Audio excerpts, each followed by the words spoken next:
നിൽക്ക്. ആ വിലങ്ങെടുക്ക്.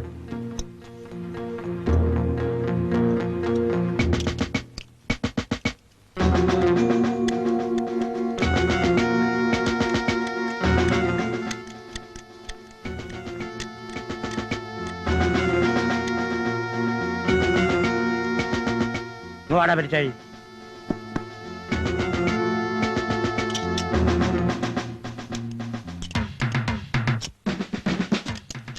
വേണ്ട മോനെ, ഈ സ്ഥിതി പോയി കാണണ്ട.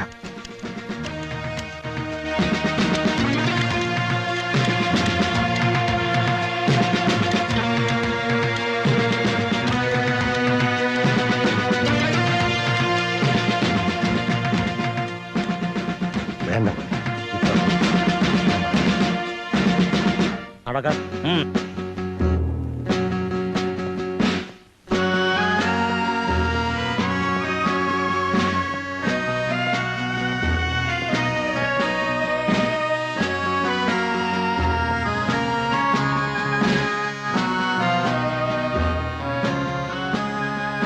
നടക്കണോ?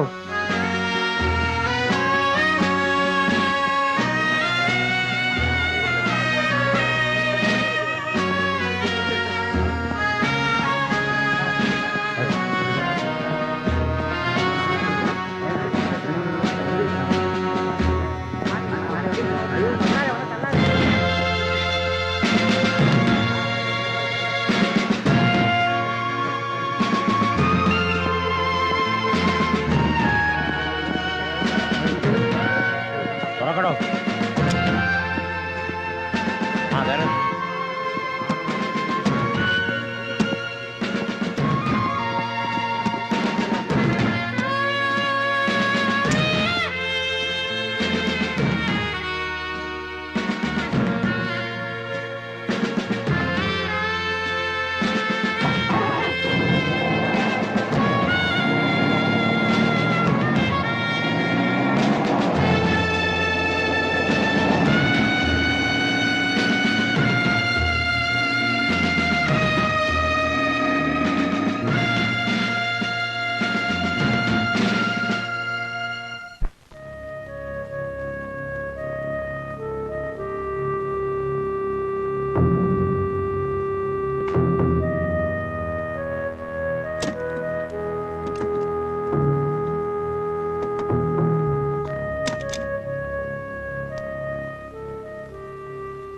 എന്താടാ കുഞ്ഞിരാമ, എല്ലാരും കൂടി ചേർന്ന് അനന്തേട്ടനെ അകത്താക്കിയല്ലേ?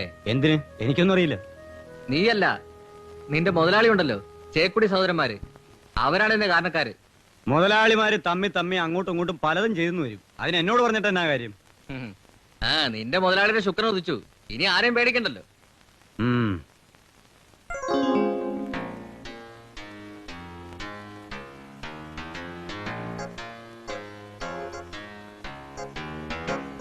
ഇതാണ് നമ്മുടെ ഹോട്ടലിന്റെയും ഷോപ്പിംഗ് കോംപ്ലക്സിന്റെയും മോഡൽ.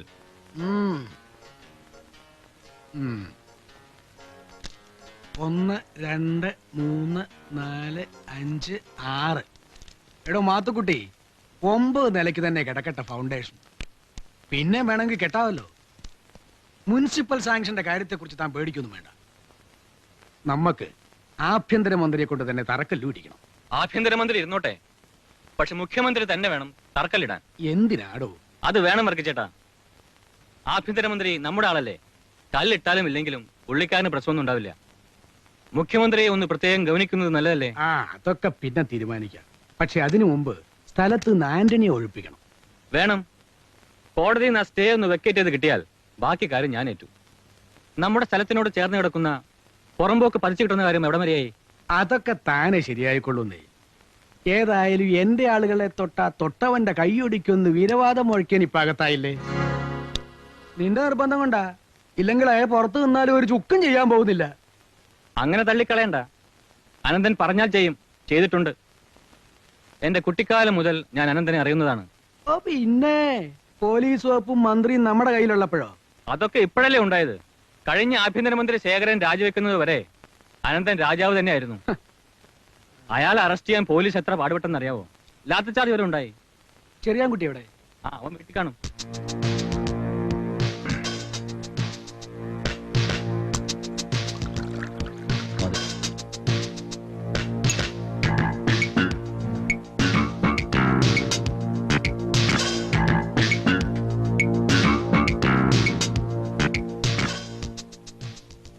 എന്തോ നേടാ ചെറിയാൻകുട്ടി രാവിലെ വലിച്ചു കയറ്റുന്നേ?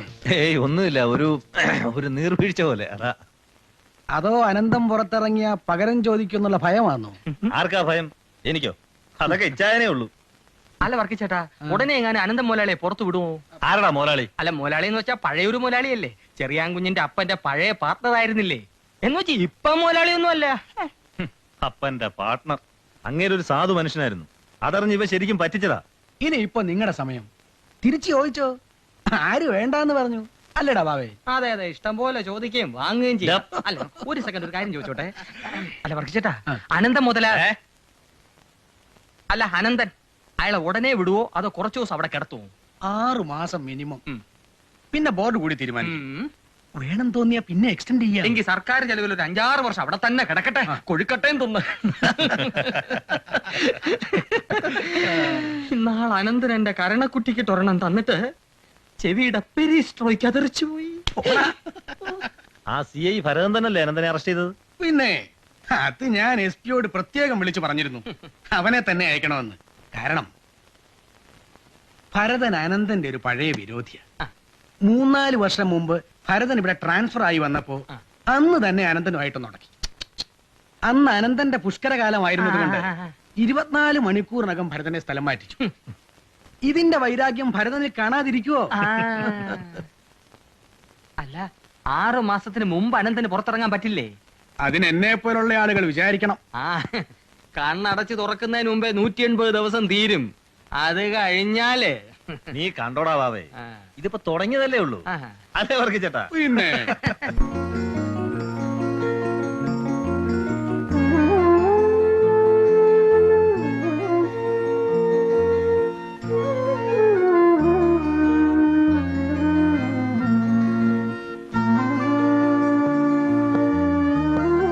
ആരോ കാണാൻ വന്നിരിക്കുന്നു.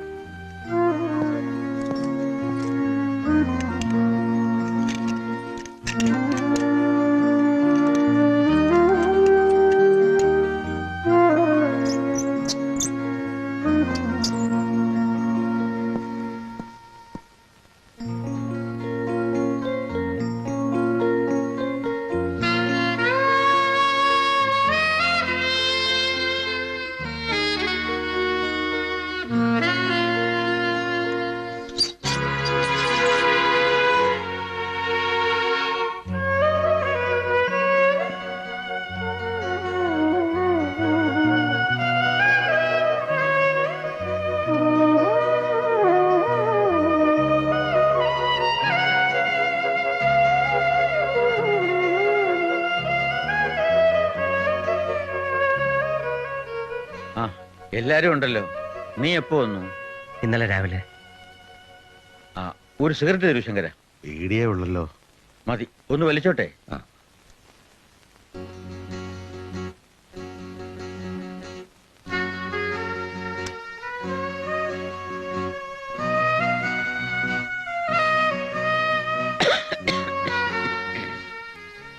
പത്ത് 12 വർഷമായി ഒന്ന് പോലിച്ചിട്ട്.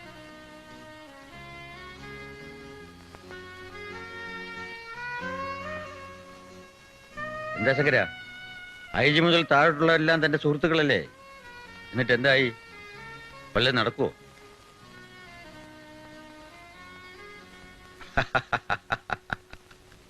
എന്താ അച്ഛാ സംഭവിച്ചത്? ഞാൻ പുറത്തു നിന്നാൽ പലർക്കും വിഷമമുണ്ടാവും. അവര് പറ്റിച്ച പണിയായത്. ആര് ഭരിച്ചാലും ഞാൻ സുരക്ഷിതനാണെന്ന് കരുതി ഇതെല്ലാം അഹങ്കരിച്ചു. എന്റെ കണക്കൂട്ടുകളൊക്കെ തെറ്റിപ്പോയി. ശേഖരൻ രാജിവെച്ചാൽ എന്തെങ്കിലുമൊക്കെ സംഭവിക്കുമെന്ന് എനിക്കറിയാമായിരുന്നു. പക്ഷെ ഇത്ര പെട്ടെന്നുണ്ടാവുമെന്ന് കരുതിയില്ല. വന്നത് വന്നു. ഇനി പറഞ്ഞിട്ടെന്ത് കാര്യം? ഫേസ് ചെയ്യണം. ആരാച്ചാ ഇതിന്റെ പിന്നിൽ? അതൊക്കെ നീ എന്തിനറിയണം? നീ വിചാരിച്ചാൽ ഒന്നും നടക്കില്ല മോനെ. ആ രീതിയൊന്നും നിന്നെ ഞാൻ പഠിപ്പിച്ചിട്ടില്ലല്ലോ. അതൊന്നും ഉദ്ദേശിച്ചല്ല നിന്നെ വളർത്തിയത്. ആ കണക്കൊക്കെ ഞാൻ തീർത്തോളാം. മരിക്കുന്നവരെ ഇതിനകത്തിടാനൊന്നും ആർക്കും കഴിയില്ലല്ലോ. ഏതെങ്കിലും ഒരു വക്കീലിനെ കണ്ടാലോ? ജാമ്യം കിട്ടാത്ത വകുപ്പാടോ? ആരെ കണ്ടിട്ട് ഒരു കാര്യവുമില്ല. അല്ല, എന്നാലും അതിലൊന്നും കാര്യമില്ലടോ. രമ അറിഞ്ഞോ? ഇല്ല. നന്നായി. അറിഞ്ഞാൽ പോവാൻ വിഷമിക്കും. നീ തിരികെ പൊയ്ക്കോ.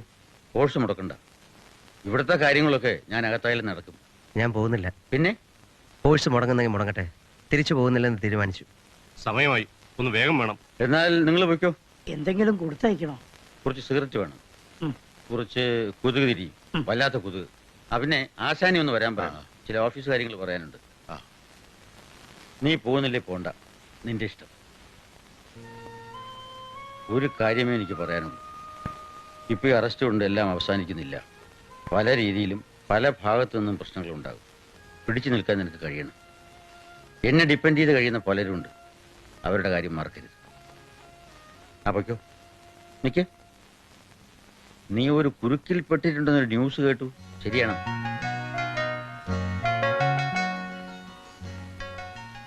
നിനക്ക് ധൃതിയൊന്നുമില്ലല്ലോ. ഞാനൊന്ന് പുറത്തിറങ്ങിയിട്ട് പോരെ? അയ്യോ അച്ഛാ, എനിക്ക് സന്തോഷമേ ഉള്ളൂ. ശങ്കര, ഓ, ഞാനങ്ങനെ പറഞ്ഞു എന്ന് വെച്ച് വക്കീലിനെ കാണാതെ ഒന്നും ഇരിക്കണ്ട. പിന്നെ വീട്ടിലിരിക്കുന്ന ആ തോക്കും തിരകളും എടുത്ത് മാറ്റി വയ്ക്കണം. എന്നാ നിങ്ങൾ പോയിക്കോ. ശരി.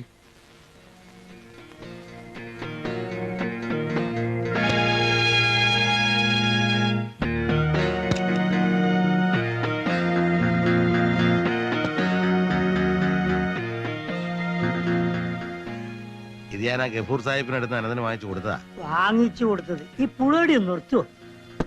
അതിന് ലൈസൻസ് ഉള്ളതാണല്ലോ, പിന്നെന്തിനാ മാറ്റുന്നത്? ലൈസൻസ് ഉണ്ടെങ്കിലും ഇല്ലെങ്കിലും ഇവിടെ വെക്കണ്ട. ചേച്ചി, ഓ, ഇതൊന്ന് പാക്ക് ചെയ്തേ. ഓ, ഓ.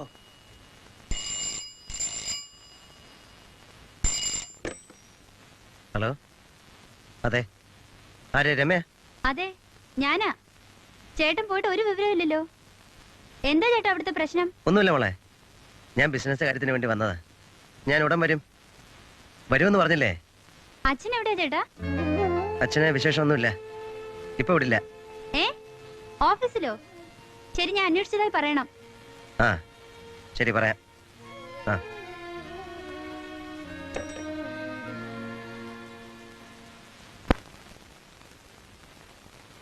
എന്താ എന്താ ആന്റണി? വീട്ടിൽ കിടക്കപ്പുറത്തില്ല സാറേ, 3-4 വട്ടമായി പോലീസുകാർ വരുന്നു.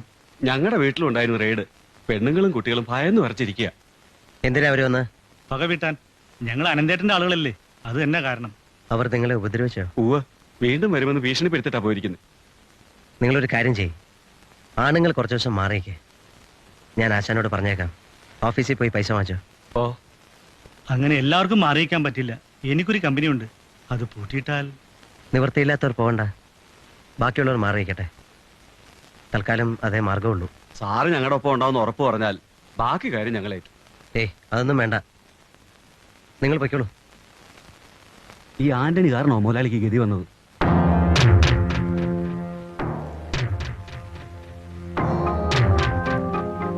തമ്പാ,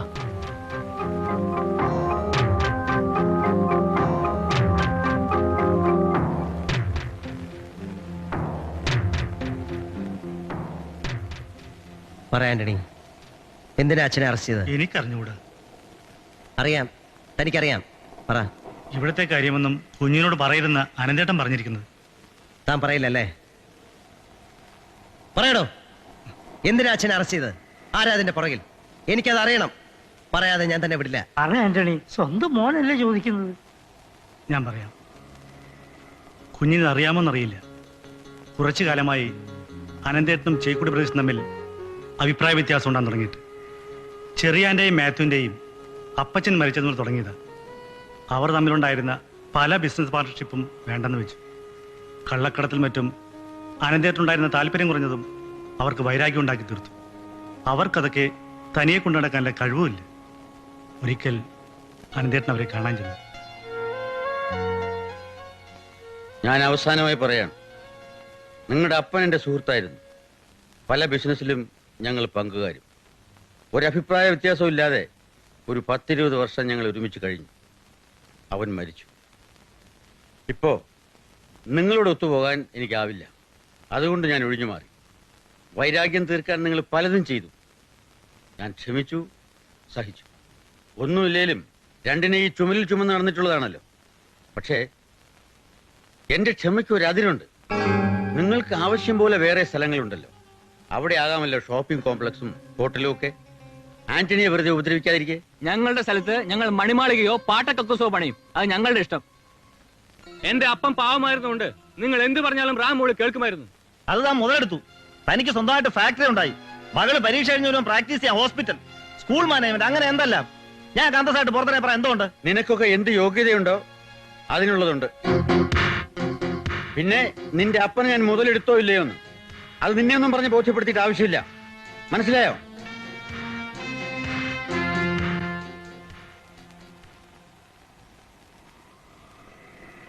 അതിനുശേഷം പലപ്പോഴും പല സ്ഥലത്ത് വെച്ചും അവർ തമ്മിൽ വാക്കുതർക്കങ്ങളുണ്ടായി. ആഭ്യന്തരമന്ത്രി ശേഖരൻ അനന്തേട്ടൻ്റെ ഉറ്റ സുഹൃത്തായതുകൊണ്ടായിരിക്കണം നേരിട്ടൊരു ബലപ്രയോഗത്തിന് അവർ തയ്യാറാവത്. ഇതിനിടയ്ക്ക് അവരുടെ സ്ഥലത്തിരുന്ന എൻ്റെ കമ്പനി പൊളിച്ചു മാറ്റുമെന്ന് പറഞ്ഞ് അവരെന്നെ നിർബന്ധിച്ചുകൊണ്ടിരുന്നു. അനന്തേട്ടനായിരുന്നു ആകെ എനിക്കൊരു ധൈര്യം. പെട്ടെന്നാണ് സംഭവമാകെ തിരിഞ്ഞു മറിഞ്ഞത്. ആഭ്യന്തരമന്ത്രി ശേഖരൻ രാജിവെക്കും എന്നൊരു ശ്രുതി പരന്നു. അത് അവർക്കൊരു ധൈര്യമായി. ഏതോ കാര്യത്തിന് അനന്തേട്ടനും മന്ത്രിയും കൂടി ബാംഗ്ലൂർക്ക് പോയപ്പോൾ ചേക്കുടി മാത്യുവും